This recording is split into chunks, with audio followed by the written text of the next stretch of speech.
welcome to the classroom, Mom. Thank you for being my student.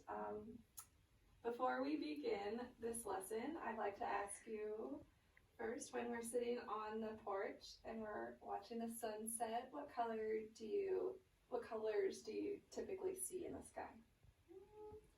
Pinks and oranges. So yeah, you're gonna see pinks, oranges, and reds. You're gonna see colors that have, and we'll go into this, longer wavelengths. And what color do you see during the day? What color is the sky during the day? Just noon. The sky is blue. Yeah, the sky is blue. So those colors, blue has shorter wavelengths. So the reason you see reds and oranges at sunset and you can't see those at noon is because at sunset, the sun is hitting the atmosphere at an angle. I like to think of it like cutting a cake. When you cut straight down, you cut through the least amount of icing, but if you were to come in at an angle, you're gonna hit a lot of icing, right?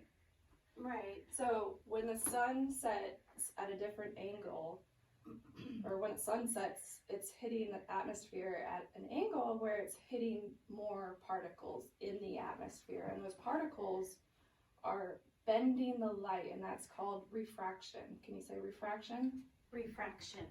So what is refraction again? The light is bending. Bending, very good.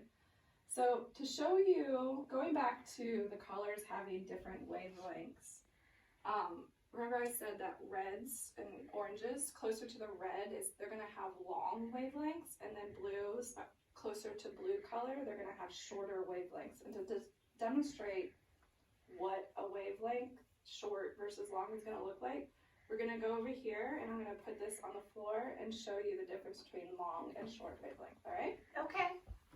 Sounds Hold that end with your foot, and I'm going to try to demonstrate a long wavelength. Here.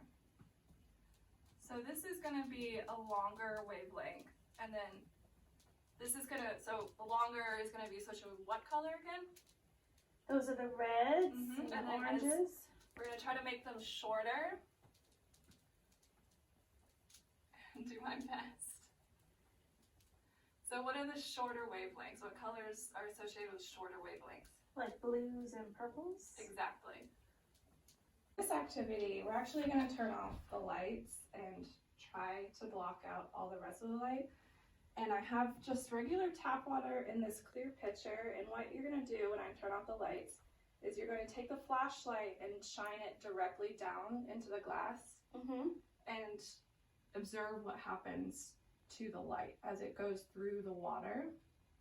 All right? Okay. You ready? I'm ready. Okay.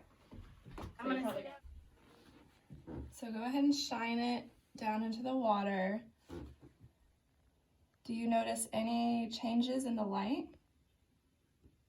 The light is diverse out here, and there's some colors right here. So yeah, actually, that's a really good observation. What is happening, you can kind of see, what is that? Do you see the rainbow? Yep, I see a rainbow right there. So that is actually refraction. That's exactly what we're looking for, but what's happening is it's going through the water and hitting the glass, and all of these colors of the rainbow are in this light, and as it passes through different mediums, those wavelengths bend. Remember, what is the word for bend?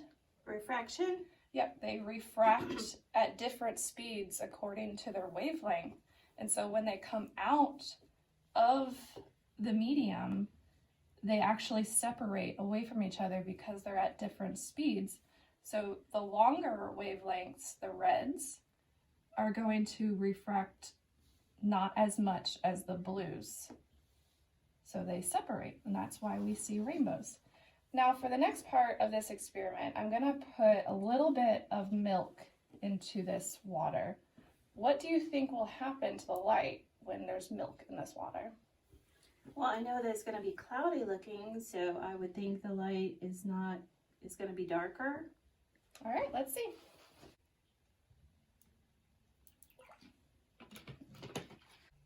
go ahead and shine your light over and see if you observe any differences in the light. Do you notice anything about the colors in particular? Yeah, it's lighter at the top, clear, and then it's light, and then it gets darker, kind of a brownish, orangey color at the bottom. Exactly. So what kind of, yeah, you saw those clear, and then this is kind of a brown, almost like an orange. So going back to how light bends in the atmosphere, does this remind you of anything that we may experience specifically in cities especially?